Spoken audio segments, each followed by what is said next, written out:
자, 오늘은 이 사도신경의 예수님께 대한 신앙 고백 중에서 전능하신 하나님 우편에 앉아 계시다가 라는 부분을 주제로 말씀을 선포하겠습니다.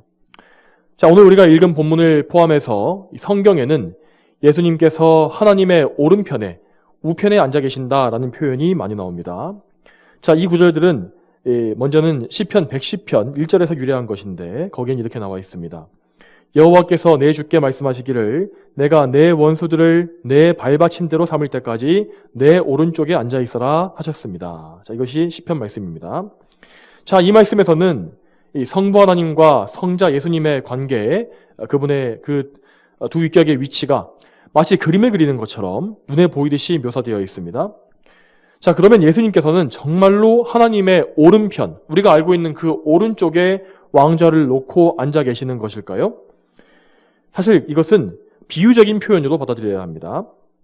하나님께서는 영이시고 그래서 한정된 어떤 형태가 없으시기 때문에 그분의 오른편, 왼편이라는 것은 있을 수가 없습니다. 그분은 온 우주에 모든 곳에 풍성하게 충만하게 임재해 계시는 분이시기 때문에 그분은 항상 어디나 다 계시기 때문에 그분의 오른편, 왼편이 있을 수가 없다는 것입니다.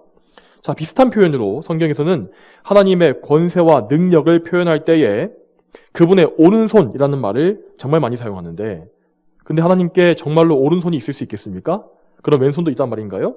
자, 그렇지 않겠죠. 또 쉬운 예를 들자면은 사람들도 자신의 권한을 위임한 사람에게 누구누구의 오른팔이다 라는 말을 비유적으로 사용하는 경우가 있지 않습니까? 자, 그러므로 여기서도 하나님의 오른편이다라고 하는 것은 분명히 비유적인 표현이라는 것을 알 수 있습니다. 이처럼 하나님의 속성이나 성품을 사람의 혹은 다른 것에 비유하는 것을 우리가 이해할 수 있게 비유해서 표현하는 것을 신인 동형론적 표현이라고 신학적으로 우리가 칭합니다. 다시 정리하면은 하나님의 우편에 계신다는 것은 하나님 아버지의 능력과 권세를 위임받은 자리에 계신다는 것을 의미하는 것입니다. 예수 그리스도께서는 승천하심으로 하늘 보좌에 오르셔서 하나님 아버지의 능력과 권세를 지금 행하고 계신다는 것입니다. 이와 같이 예수님께서 하늘에 오르신 후에 권세를 얻으신다는 그런 사실은 성경에서 여러 번 예언된 바가 있습니다.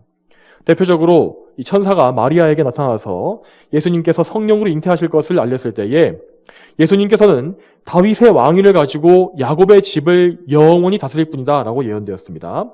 그 말씀은 누가복음 1장 32절부터 33절에 나옵니다. 자, 이 말씀입니다. 그가 위대하게 되어 지극히 높으신 분의 아들이라고 불릴 것이다. 주 하나님께서 그에게 그의 조상 다윗의 왕위를 주실 것이다. 그가 영원히 야곱의 집을 다스릴 것이며 그의 나라가 무궁할 것이다.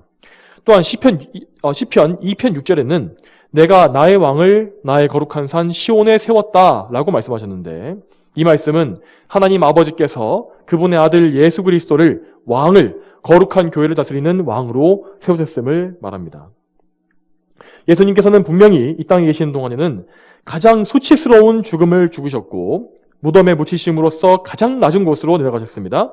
그러나 부활로서 그분의 낮아짐, 비하는 끝났으며 그분의 높아지심과 왕으로서의 통치가 예고된 것입니다. 따라서 예수님은 그 통치권을 소유하시기 위하여, 실행하시기 위하여 하늘로 올라가신 것입니다. 자, 여기에서 우리가 알아야 할 점은 예수님께서 능력과 주권을 위임받으신 것이 그분의 인성의 부분에 대한 것이라는 사실입니다.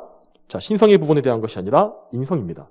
자, 인성을 취하시기 전에 하나님이신 예수님은 영원히 하나님이시고 영원히 만유의 주시기 때문에 항상 주권자셨고 만물을 다스리는 권세를 잃어버리거나 얻으신 적이 없습니다. 원래부터 그분은 창조자시고 주권자십니다. 그러나 이제 하늘에 오르신 예수님께서는 하나님이시자 사람이신 분으로서 인성을 취하신 신인으로서 온 우주 만물을 다스리는 권세를 받으시고 보좌에 앉게 되신 것입니다. 자, 그러면 그분은 그분의 보좌에 앉으셔서 지금 무엇을 하고 계시는 것일까요? 예수님께서는 이 땅의 모든 고난과 수고를 마치시고 하늘에 쉬시려고 휴양하시기 위해서 올라가신 것이 아닙니다. 물론 이제 그분은 하늘에서는 다시는 고난받거나 낮아지실 일이 전혀 없습니다. 그러나 하늘에서 예수님은 조금도 쉬거나 졸거나 주무시지 않으시고 끊임없이 그분의 사역을 감당하고 계십니다. 그러므로 우리는 그분께서 하시는 이 중대한 사역에 대해서 반드시 알아야 하는 것입니다. 그 사역이 무엇인지는 사도행전 2장 36절에 기록되어 있습니다. 자, 그러므로 이스라엘 온 집이 확실히 알 것은 너희가 십자가에 못 박은 이 예수님을 하나님께서는 주님과 그리스도가 되게 하심이라 라고 하였습니다. 자, 이 말씀은 오순절의 성령 강림 사건 직후에 베드로가 전한 설교 중에서 포함된 구절이었습니다. 자, 베드로가 이 설교를 행할 당시에는 이미 예수님께서 승천하셔서 하늘 보좌에 앉으신 이후였습니다. 자, 이 시점에서 베드로는 하나님께서 예수님을 주님과 그리스도가 되게 하셨다라고 말하는 것입니다. 즉, 예수님은 모든 주권을 소유한 우리의 주님이시고 또한 하나님께 기름 부음 받은 자, 그리스도시라는 말입니다. 우리가 아는 것처럼 기름 부음 받은 그리스도의 직분은 제사장과 선지자와 왕, 이렇게 세 가지입니다. 그러므로 예수님은 지금 하늘의 보좌에서 우리를 위한 왕과 대제사장과 선지자의 직분을, 그 사역을 감당하고 계신다는 것입니다. 자, 먼저 예수님께서 하나님 보좌 우편에서 대제사장으로서 행하시는 사역을 생각해 보겠습니다. 대제사장의 사역이라는 것은 우리를 위한 구원과 중보의 사역입니다. 자, 예수님께서 십자가에서 숨을 거두셨을 때에 여러분 성전에서 어떤 일이 벌어졌습니까? 성전의 휘장이 위에서부터 아래로 찢겨져서 둘로 나뉘었다고 하지 않았습니까? 이 사건이 벌어진 것은 이제 우리가 이 대제사장이신 예수 그리스도를 통하여서 언제든 하나님 앞으로 나아갈 수 있음을 의미하는 것이었습니다. 성전과 제사장의 직분에 의지하지 않고도 언제나 지성소에 나아가는 것처럼 하나님께 나아갈 수 있음을 말하는 것입니다. 예수님께서는 구약의 모형인 모든 제사와 성전을 폐하셨습니다. 이제 우리에게는 대제사장이신 예수님 외에는 다른 어떤 사제나 제사장이나 성전도, 제사도, 성막도 필요가 없는 것입니다. 예수님의 대제사장 직분에 대해서는 히브리서에 대단히 자세하게 잘 나와 있습니다. 히브리서를 잘 보시기 바랍니다. 특히 히브리서 4장 14절은 예수님께서 하늘에 올라가신 위대한 대제사장이시라고 선포하고 있습니다. 자, 그런데 이 땅 위에서 섬겼던 이 인간인 대제사장들은 그들은 아론의 계열로서 레위지파 사람들로서 그들 자신도 죄인이었기 때문에 불완전해서 먼저 자기 자신을 위해서 속죄 제물을 먼저 바치지 않으면 안 되었습니다. 그러나 예수님은 거룩하고 흠이 없는 그분 자신을 단번에 드리셨으므로 반복되는 제사를 드리실 필요가 없으며 또한 그분은 레위가 아니라 멜기세덱의 계열을 따라 영원한 대제사장으로 섬기신다고 말씀하십니다. 자, 그분의 대제사장 사역 자체에 대한 언급이 히브리서 9장 24절에 나옵니다. 이렇게 나와 있습니다. 그리스도께서는 참된 것들의 모형인 손으로 지은 성소에 들어가지 않으시고 이제 우리를 위해 하나님 앞에 나타나시려고 하늘 성소 그 자체에 들어가셨다. 하늘 성소. 자, 이 하늘 성소라는 것이 정확히 무엇인지, 어떻게 생겼는지 우리는 알지 못합니다. 그러나 이것은 광야에 세워졌던 성막, 이 모세 성막의 원형인 것이 분명합니다. 예수님께서는 이 땅의 모형들, 그것이 성막이든 성전이든 그 모든 것을 다 폐해버리시고 그분께서 흘리신 보혈을 가지고 하늘 성소에 직접 들어가심으로써 대제사장의 사역을 하시는 것입니다. 그분은 지성소에 들어가는 대제사장처럼 우리를 위하여 하나님 앞에 직접 나타나십니다. 예수님은 하나님 앞에 가실 때 언제나 그분이 지상에서 이루신 완전한 의와 보혈, 그분의 공로를 가지고 나가시기 때문에 우리는 하나님 앞에 의롭다함을 얻게 되는 것입니다. 이 말은 즉슨 우리가 단번에 받는 칭의, 처음 우리가 단번에 받는 그 칭의, 영원한 칭의, 의롭다함 받는 것은 예수님의 대제사장 사역을 통한 것이라는 의미입니다. 또한 예수님께서는 우리가 거듭난 이후에 또 칭의받은 이후에 죄를 짓지 않습니까? 그렇게 죄를 지을 때마다 또한 그때에도 그분의 완전한 보혈과 의를 가지고 하나님께 나아가 주십니다. 그러므로 우리는 날마다 죄를 짓더라도, 날마다 우리가 일부러는 아닐지라도 죄를 짓고 넘어질지라도 예수님의 공로를 통하여 죄 용서받고 하나님께 은혜와 사랑을 얻을 수가 있는 것입니다. 또한 우리가 지속적으로 성화되어 가는 것 역시, 이 성화라는 것 역시 예수님의 대제사장 사역을 통해서 이루어지는 것입니다. 우리가 성령님의 내주하심과 인도하심 받는 것, 그럼으로써 거룩하게 성화되어 가는 것, 다듬어져 가는 것, 이 모든 것은 예수님의 희생제사의 공로가 항상 성령을 통하여 우리에게 적용되기 때문입니다. 이와 같이 우리는 대제사장이신 예수님의 사역을 통해서 죄에서 건짐을 받고 날마다 깨끗함을 입으며 더욱더 거룩해져 갈 수 있는 것입니다. 또한 예수님은 하늘에서 큰 선지자, 모든 선지자들의 주인이신 선지자로서도 사역하고 계십니다. 예수님께서는 교회에 보내신 보혜사 성령님을 통하여 그분의 예언 사역을 지금도 감당하십니다. 예수님의 약속대로 오순절에 성령께서 강림하신 이후에 예수님은 그 성령님을 통해서 교회 안에서 대선지자로서 놀랍게 역사해 오셨습니다. 그분은 먼저 사도들에게, 처음 세워진 사도들, 증인들에게 성령의 영감을 주시어서 신약 성경을, 우리가 보고 있는 이 성경을 완성하게 해주셨고, 또한 사도들과 그 뒤를 이은 모든 사역자들을 통하여서 교회를 세우시고 말씀을 통해서 교회가 진리의 기둥과 터로 단단히 세워지게 하셨습니다.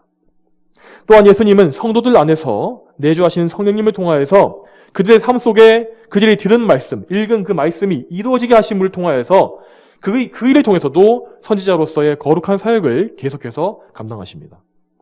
또한 예수님은 하늘에서 그 보좌에서 왕으로서도 통치하고 계시는 분이십니다. 자, 예수님의 왕직입니다. 예수님께서는 그러면 어떠한 방식으로 왕권을 행사하십니까? 자, 그분의 왕권 행사는 이 세상의 왕들과 다릅니다. 그분의 통치권은 영적인 것이라는 사실을 우리는 알고 있어야 합니다. 인간 왕들, 이 세상의 통치자들의 사역은, 그 일들은 눈에 보입니다. 그렇지만 예수님의 그 영적인 통치는 눈에 보이지 않는 것입니다. 그러므로 오직 거듭나서 영적인 눈이 열려진 사람들만이, 성도들만이 예수님의 통치를 믿고 받아들일 수가 있는 것입니다. 예수님께서는 성령님을 통하여서 성도들의 마음을, 지금 그 마음을 다스리시며 또한 그들의 마음을 온유함과 자비로 인도하셔서 그들이 자발적으로 기쁜 마음으로 그분의 통치에 순종하도록 만드십니다. 또한 그분의 왕권이란 것은 흠이 없이 완벽하고 또한 영원합니다. 세상의 왕은 죽거나 병들거나 또는 그 악함 때문에 독재를 하거나 뭔가 잘못된 통치를 하고 또한 심지어 권력을 잃어버리기도 합니다. 그렇지만 예수님은 결코 돌아가시거나 주무시거나 권력을 잘못 행사하시거나 또 그 권세를 빼앗기신 일이 절대 없습니다. 이 세상의 공중 권세를 잡은 강력한 마귀도 예수님의 그 왕권의 행사를 방해할 수가 없는 것입니다. 그러면 이 완벽한 왕이신 예수님께서 왕으로서 다스리시는 영역은 어디일까요? 자, 먼저 그분은 성령님을 통하여서 교회를 통치하고 보호하시며 또한 그분께서 임명하신 직분자들을 통하여서 그 교회를 질서 있게 다스리고 계십니다.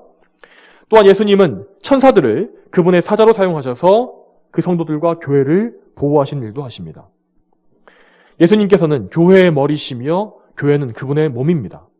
이 둘, 머리와 몸 사이는 완전히 연합되어 있기 때문에 누구도 교회를 그리스도 예수님께로부터 떼어낼 수가 없습니다. 그러므로 세상이 아무리 이 지상의 교회를 멸시하고 미워하며 핍박할지라도 교회는 결코 망하거나 없어지지 않는 것입니다. 이 교회를 박해한다는 것은 곧 우리 주 예수님을 박해하는 것입니다. 예수님께서는 교회를 박해하고 성도들을 죽이고 있던 사울에게 네가 어찌하여 나를 박해하느냐? 라고 말씀하셨습니다. 사울은 분명히 이 땅에서 교회와 성도들을 박해했는데 예수님께서는 네가 나를 박해했다. 라고 말씀하시는 것입니다. 이러한 신비한 연합 덕분에 역사 속에서 교회는 숱한 박해를 받으면서도 오히려 더욱더 강성해질 수 있었던 것입니다. 그러므로 우리 그리스도인들은 교회를 정말 삼켜버릴 것만 같은 이 세상의 강력한 권세 아래에서도 주눅들 필요가 없습니다.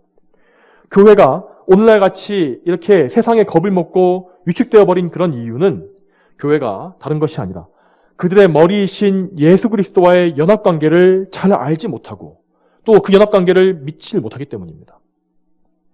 또한 예수님께서는 승천하시기 이전에 그분이 하늘과 땅의 모든 권세를 하나님께로부터 받으셨다라고 말씀하셨습니다. 그러므로 예수님은 교회뿐만 아니라 온 세상을, 자, 심지어 우리가 보고 있는 죄악과 어두움의 영역까지도 다 통치하시는 분이십니다. 자, 물론 우리가 보기에 이 세상의 권력자들은 여전히 예수님의 통치에 순종하지 않고 있으며 이 세상에 정말 수십억의 불신자들이 예수님의 통치를 완전히 부인하고 거역하고 있는 것이 사실입니다. 세상은 또한 점점 무신론과 반성경적인 사상에 깊이 빠져들고 있기 때문에 언뜻 보게 되면 마치 이 세상에 예수님의 통치가 미치지 않는 곳이 있는 것이 아닌가라고 느낄 때가 있습니다. 그러나 성경은 분명히 세상의 모든 악한 일들과 또 심지어 전쟁과 기근과 재앙 이런 일들까지도 다 예수님의 통치와 섭리 아래에 이루어지는 일들임을 우리에게 보여줍니다. 예수님은 지금도 온 세상을 다스리시면서 그분의 주권에 대항하고 있는 이 악한 세상을 통제하고 그들의 악을 제한하십니다. 또한 그들의 죄에 대해서도 때에 맞는 심판, 공의로운 심판을 행사하고 계시는 것을 우리는 알아야 합니다. 여러분, 무엇보다 중요한 사실은 이 전 세계의 모든 역사가 결국 예수 그리스도를 중심으로 돌아가고 있다는 그 사실입니다. 또한 교회는 그분의 몸이기 때문에 결국 예수님은 세상의 모든 것을 주님의 교회, 이 교회를 중심으로 다스리시고 계시는 것입니다. 그러므로 이 세상에서 일어나는 모든 것들은 결국 우리 교회와 성도들의 유익을 위해 일어나는 일임을 우리는 믿을 수가 있습니다. 예수님께서는 온 만물을 통제하시는 그분의 능력을 통해서 우주의 모든 것이 교회를 중심으로 또한 교회의 유익을 위해 사용되도록 하십니다. 그러므로 우리는 교회를 기르시고 먹이시며 보호하시는 예수 그리스도의 왕권을 항상 믿고 의지해야 하는 것입니다. 교회는 왕이신 예수님을 알고 그분께 순종할 때에만, 말씀에 순종하고 복종할 때에만 그 거룩함을 유지하고 그리스도의 정결한 신부로서 그분의 몸으로서 설 수가 있는 것입니다. 자, 이제까지 우리가 하늘에 계신 예수님의 삼중직에 대해서 생각해 보았습니다.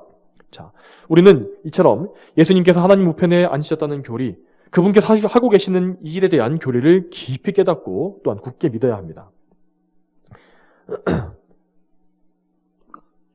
자, 그리고 우리가 아까 오전에도 말씀드렸지만은 우리의 신앙이란 것은 예수님께서 지상에서 이미 이루신 일들에만 집중해서는 안 되는 것입니다. 예수님께서는 지상에서 이루신 모든 사역, 그 구속의 사역을 근거로 해서 지금도 매 순간 우리와 함께 하시며 우리의 구원을 위해서 지금도 필요한 것들, 당장 필요한 모든 것들을 행하고 계십니다. 우리는 예수님의 승천과 함께 이 고아처럼 땅에 버려진 것이 아니라 성령 하나님을 통하여 하늘 보좌에 앉으신 예수님과 한 몸으로 연결되어 있다고 했습니다. 우리는 이 믿음을 가지고 항상 그리스도 예수님과 동행하며 더 나아가서 삼위일체 하나님과 항상 함께하는 실제적이고 살아있는 믿음을 항상 견지해야 하는 것입니다. 자, 그러면 하나님 우편에 앉으신 예수님에 대해서 알므로써 이 교리를 우리가 믿음으로써 우리가 얻을 수 있는 유익은 어떤 것이 있을까요?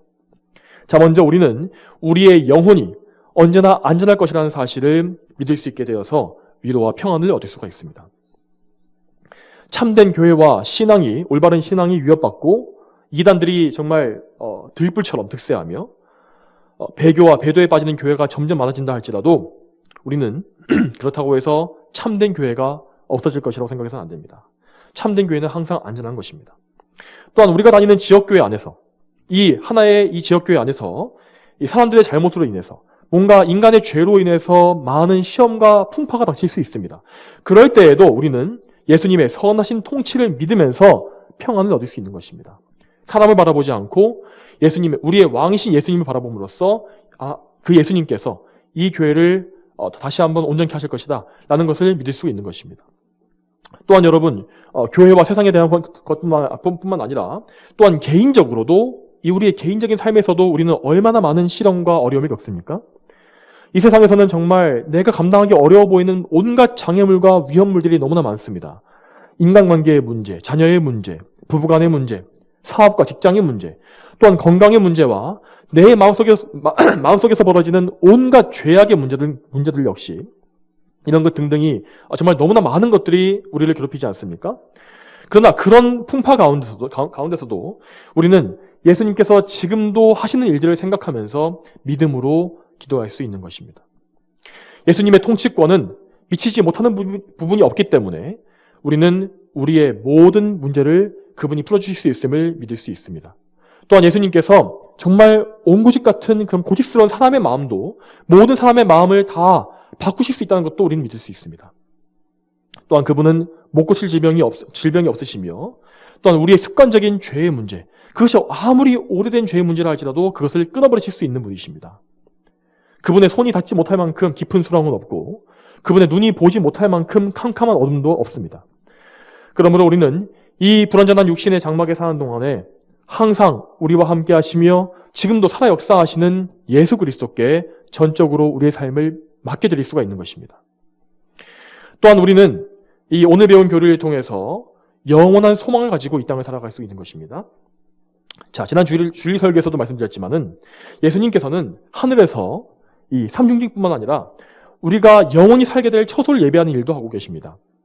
예수님은 분명히 약속하시기를 그 처소가 다 예비되면 그 후에 우리들을 그분께로 맞아들이셔서 함께 하실 것이다 라고 말씀하셨습니다. 또한 우리가 천국에 올라가게 되면은 우리 모두는 우리의 신랑이신 예수님을 영원한 신랑으로 또 우리의 왕으로 섬기면서 영원히 살게 될 것입니다. 그리고 우리는 왕이신 예수님과 연합되었기 때문에 그분과 함께 하늘나라를 통치하는 자들이 되어서 그런 존귀한 신분을 가지고 그곳에서 영원히 살게 될 것입니다. 여러분, 이렇게 놀라운 하늘나라, 우리의 처소, 그곳이 바로 우리의 본향입니다. 우리의 고향입니다. 우리가 이 세상 어디에서 태어났든지 간에 우리의 출신이 어디든지 간에 이 땅의 고향은 사실 우리에게는 별다른 의미가 없습니다. 세월이 지나가고 우리의 인생길이 막바지를 향해 갈수록 우리는 우리의 본향에 더 가까워지고 이 세상과는 점점 더 멀어지게 될 것입니다. 우리는 하나님께로부터 났기 때문에 하나님께로 가야 하는 자들입니다. 그러므로 우리는 이 세상에서는 나그네 생활을 하는 것입니다. 뭔가 우리가 정착민으로서 이 세상에 영적으로 털을 잡고 뿌리 박고 사는 것은 성도에게 합당한 일이 아닙니다. 그것은 성경적인 삶이 아닙니다. 우리는 날마다 천국으로 가는 여정길에 있는 나그네, 거류민인 것입니다. 그러면 우리는 어떻게 살아야 하겠습니까? 이 세상의 쾌락과 우리 육체의 정욕에 굴복해서 거기에 질질 끌려다니는 삶을 살아도 되겠습니까? 정말로 천국 가는 여정에 올라있는 거듭난 성도라면 절대로 그럴 수가 없습니다. 성령으로 거듭난 성도는 하늘 보좌에 계신 예수님과 연합되어 있는 자들입니다. 자, 오늘 우리가 읽은 에베소서 2장의 초반부에는 우리가 그리스도 예수님과 함께 하늘에 앉아 있다라고 하는 놀라운 구절이 나옵니다. 에베소서 2장 5절과 6절입니다.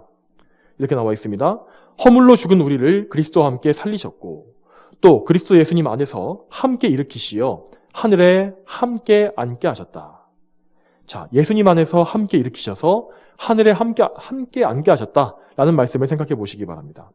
자, 여기에서 앉게 하셨다라는 이 단어는 그 원어가 이 동사가 아예 과거형으로 되어 있습니다. 과거형. 자, 이 말은 성도가 예수님과 함께 하늘에 앉는 것, 이것이 미래에 일어날 일도 아니고 일어나고 있는 일도 아니며 이미 전에 일어나서 완성된 일이라는 것입니다. 그러므로 우리는 지금 영적으로 천국에서 우리 주 예수님과 함께 보좌에 앉아 있다는 말입니다. 여러분, 우리가 이렇게 존귀한 삶을 살고 있는 자들이라면 우리는 어떠해야 하겠습니까? 우리의 삶을 생각해 보시기 바랍니다. 우리들만이 알고 있는 죄들, 우리의 마음과 우리의 생각과 행실의 모든 죄를 다시 한번 떠올려 보시기 바랍니다. 우리가 정말로 지금 천국에 예수님과 함께 보좌에 앉아 있다는 그 믿음을 확실히 가지고 우리가 그것을 인식한다면 우리가 감히 천국에 어울리지 않는 온갖 더러운 죄를 가까이 하고 즐거워할 수가 있겠습니까? 여러분, 우리의 죄가 얼마나 부끄러운 것입니까? 우리가 받은 놀라운 은혜와 놀라운 구원을 생각해 볼 때에 우리의 죄는 얼마나 수치스럽고 우리의 얼굴을 뜨거워지게 만듭니까? 그러므로 우리는 모든 더럽고 누추한 죄악과 싸우고 그것을 성령님의 능력으로, 예수 그리스도의 능력으로 끊어버릴 수 있어야 할 것입니다. 골로새서 3장 1절부터 5절까지 이렇게 기록되어 있습니다. 제가 읽겠습니다. 자, 골로새서 3장 1절부터 5절까지. 자, 그러므로 너희가 그리스도와 함께 살리심을 받았으니 위에 있는 것들을 찾아라. 거기에는 그리스도께서 하나님의 오른편에 앉아 계신다. 위에 있는 것들을 생각하고 땅에 있는 것들을 생각하지 마라. 너희는 이미 죽었고 너희 생명이 그리스도와 함께 하나님 안에 감추어져 있기 때문이다. 너희의 생명이신 그리스도께서 나타나실 때에 너희도 그분과 함께 영광 가운데 나타나게 될 것이다. 그러므로 너희는 땅에 있는 지체를 죽여라.